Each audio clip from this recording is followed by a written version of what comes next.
នឹងជឿតែអ្នកជំនាញខាងខ្ញុំថាផែនទីនោះមិនត្រឹមត្រូវឡើយ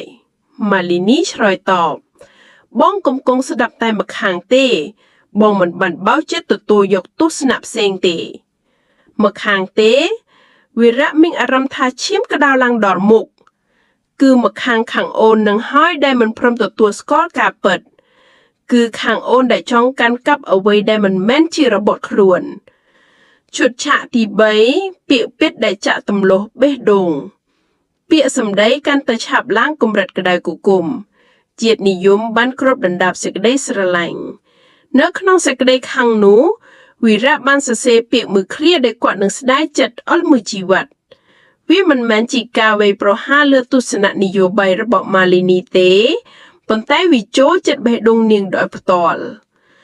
បងមិនជឿថាអូនអាចក្រោយគេបញ្ចេញគំនិតដោយសារការឃោសនារបស់រដ្ឋាភិបាលខ្លួនដល់ថ្នាក់នេះទេបងចាប់ផ្ដើមសង្ស័យហើយតើអ្វីដែលអូនធ្វើនៅសៀមរាប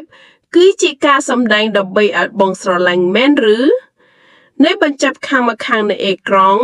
ម៉ាលីនីបានអានសារនោះនាងស្ងប់ស្ងៀមនឹងដៃកាន់ទូរស័ព្ទកាន់តែរឹង